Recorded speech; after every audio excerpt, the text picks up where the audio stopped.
Pada pukul sekitar 4 sore, kami itu menuju ke sebuah gunung. Timnya masih sama, saya dengan Cak Riman waktu itu.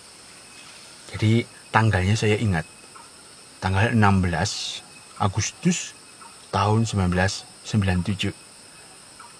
Jadi kita itu berniat mengibarkan bendera, membawa bendera kecil gitu, 17-an kan gitu. Jadi sebelumnya kita itu izin kerja, kebetulan kerja di kakak saya. Nah, membuat kursi waktu itu di mebel gitu ya. Jam 4 sebetulnya belum waktunya pulang waktu itu, tetapi kita sudah berangkat karena izin paginya sampai siang kita itu masih kerja waktu itu. Jadi akhirnya kita berangkat, tetapi tidak di jalur umum, kita nerabas karena Cariman tahu jalannya, dan kita nerabas di tetelan bahasanya itu. Jadi dulu hutan pinus bawahnya itu dimanfaatkan oleh masyarakat sebagai lahan pertanian musiman karena nggak ada air kan. Itu dijadikan pertanian yang disebut tetelan waktu itu terkenalnya di sana. Kemudian kita mengambil beberapa ubi di situ dan lainnya. Kebetulan yang kita ambil ini tempat pertaniannya saudaranya Cak Riman ini. Kita akhirnya merabas ke atas gitu. Akhirnya kita ketemu beberapa jam kemudian. Kita ketemu di jalur yang umum. Nah, tetapi walau jalur umum ini juga tidak kelihatan gitu ya. Tetapi memang di situ jalurnya. Tapi karena kita di situ itu jam 5 atau setengah 6 sudah mau menjelang malam, akhirnya Cak Irman ini punya inisiatif untuk nerabas lagi di hutan rimba ini ya. Kita gitu termasuk ke hutan rimba supaya kita tidak kemalaman di hutan-hutan belantara. Ya, kita itu nerabas untuk mencari tempat lapang. Jadi di tengah-tengah rimba itu jadi ada tempat lapang dua tempat lapang gitu ya, yang tidak ditumbuhi oleh pohon-pohon besar, malah ditumbuhi oleh alang-alang. Ada 2 tempat. Akhirnya kita ketemu sekitar jam 8 kalau nggak salah ya. Jam 8 malam itu kita ketemu tempat itu, alang-alang itu aja. Luas itu kita membuat ini kayak goa gitu dari alang-alang itu tadi, kita susun-susun gini kayak rumah celeng gitu. Akhirnya kita buat istirahat. Kita nggak berani membuat perapian karena takut kebakaran kan waktu itu. Nah, alang-alang semua kering. Jadi kita itu berhadapan ya, bukit ini berhadapan dengan gunung yang sudah umum. Di depan itu sekitar 10 kilometeran dari tempat kita itu ada gunung yang umum. Nah, di situ ada titik-titik cahaya naik. Di anak-anak mahasiswa waktu itu naik untuk 17-an mengibarkan bendera di gunung itu. Nah, di situ akhirnya kita teriak-teriak. Malam-malam itu kita teriak-teriak manggil mereka. Manggil mereka supaya ada saut-sautan kan gitu. Jadi nggak tahu maksudnya mau apa, tetapi kita itu teriak-teriak manggil mereka dengan sekencang-kencangnya karena jauh, tetapi ya tidak terdengar saja oleh mereka, tidak ada sautan dari mereka yang ada di gunung sebelah itu tadi. Permasalahannya ada di situ karena kita teriak-teriak.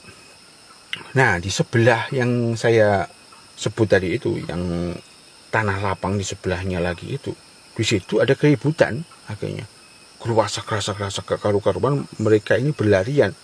Mereka yang saya maksud itu bukan manusia yang para pendaki di gunung sebelah, tetapi hewan-hewan besar. Karena terlihat atau terdengar dari larinya yang berat itu tadi, membelah rumput. Kenapa kita mendengar? Karena mereka ini ada di rumput alang-alang itu tadi. Selang beberapa menit kemudian, ya, karena kita mengira, Cariman juga mengira, itu celeng itu Win, celeng kan gitu. Diam aja, diam gitu. Celeng, nanti kita bisa diserudukkan gitu. Akhirnya selang beberapa menit ada auman di situ itu. Jadi mengaum sangat kencang dan berat sekali. Jadi saya itu sebenarnya tidak tahu apa-apa kan waktu itu, karena masih remaja gitu kan. Akhirnya Cariman memberitahu saya, Win, itu bukan celeng, tapi suara harimau kan gitu. Akhirnya di situ, ketakutan sudah bergetar-getar gitu kan. Jadi di tengah ketakutan itu, kita kan takut, jangan-jangan mereka mendengar sudah di sekeliling kita kan gitu. Cariman ini malah kayak posisi bersila meditasi gitu ya. Cak Iman ini penganut kejawen.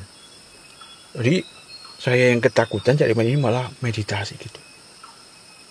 Jadi bagus supaya ini kita diam kan waktu itu, tidak panik kan, mungkin gitu maksudnya.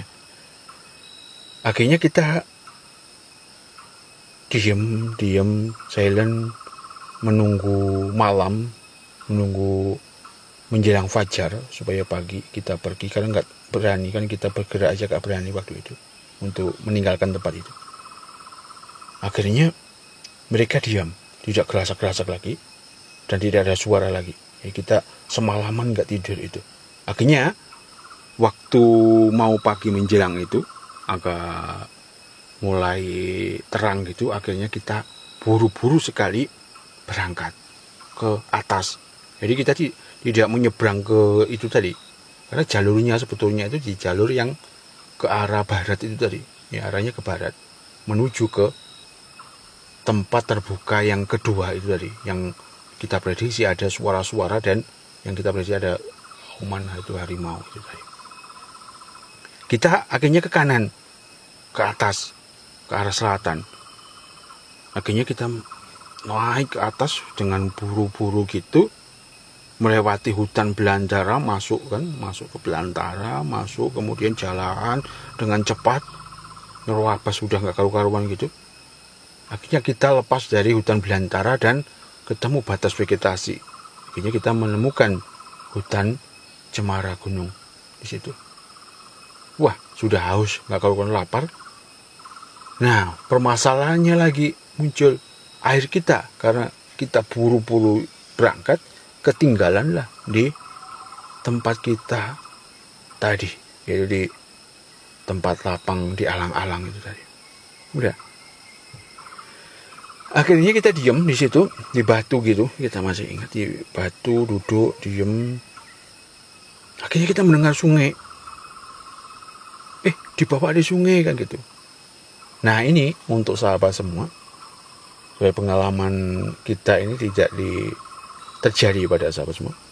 Jadi kalau di sungai, ya sungai yang kita dengar itu sebenarnya bukan sungai. Akhirnya kan kita turun, kan nggak ada apa-apa. Turun ke lembah gitu, nggak ada apa-apa. Kering kerontang gitu. Jadi yang kita dengar sungai itu sebetulnya adalah angin yang menerpa daun-daun dari cemara gunung. Mirip sekali dengan aliran sungai yang besar. Kita terjebak lagi di bawah itu tadi. Sebetulnya nggak curam itu tadi ya. Kita turun gitu di lembah. Nah, di situ Cak Iman ini kan di depan, turun di depan. Ini ada anak macan kan gitu. Iya, saya lihat itu bukan anak macan, tetapi doreng-doreng gitu ya, kecil gitu, sebesar anjing gitu. Anjing yang kecil gitu. Itu adalah anak harimau. Dan kita masuk ke, kalau kita prediksi sekarang, di zaman sekarang ini, karena kita tahu sedikit pengetahuan, kemungkinan besar itu adalah sarang dari harimau. Karena di situ itu ada rongga-rongga mirip goa. Jadi kayak bukan goa ya, tetapi batu-batu yang tersusun ada rongga-rongganya gitu. Kemungkinan besar itu adalah rumahnya. Karena panik lagi, kita naik lagi, tetapi tidak di rute kita turun itu. Kita menjauh ke arah barat, naik di tempat landai. Ya agak begitu curam. Sebetulnya juga nggak begitu curam yang kita turun, tapi yang kita naik itu malah lebih landai. Ya, kita naik ke situ, udah hausnya kelupaan, kita lari setengah ya kayak gitu ya, kita bisa memikirkan sendiri. Akhirnya kita sampai di tempat yang tujuan, yaitu di sumber air. Jadi ini sebetulnya gunung ini sebetulnya sama seperti episode yang sebelumnya, gunung yang sama. Kita menemukan sumber air di atas dan akhirnya kita bisa minum di situ. Intinya tahun 97 itu ada, mereka ini ada, masih eksis. Di mana seharusnya tahun 97 mereka ini sudah nggak ada. Kalau menurut dari apa yang kita ketahui, yaitu kepunahan dari mereka ini. Namun batas usia dari harimau itu alaminya adalah 25 tahun. Hari ini mereka ini kalau secara alami itu sudah tidak ada indukannya, apalagi anaknya tadi itu 25 tahun kemudian kalau ngikuti kealamian umur mereka ini juga tidak ada. Tapi semoga lah mereka ini berkembang di tempat itu gitu. Tapi ya 99% sudah nggak ada kan gitu. Karena kita tahun-tahun setelahnya kita itu juga lewat, tetapi tidak melewati tempat itu. Kita itu sudah tidak menemukan tanda apapun dan lain-lainnya waktu itu. Jadi di Gunung Satu itu ya kita punya pengalaman 2 kali loh. 2 kali sebelumnya di sumber air yang kita tuju ini tadi. Malam-malam itu tadi ada yang saya sebutkan di podcast yang sebelumnya. Dan yang kedua ini malah di perjalanan ini. Pertama kita karena mereka kaget kita teriak-teriak ya. Akhirnya mereka bersuara. Dan yang kedua kita malah ketemu anak-anaknya di suatu lembah yang kita kira adalah sungai.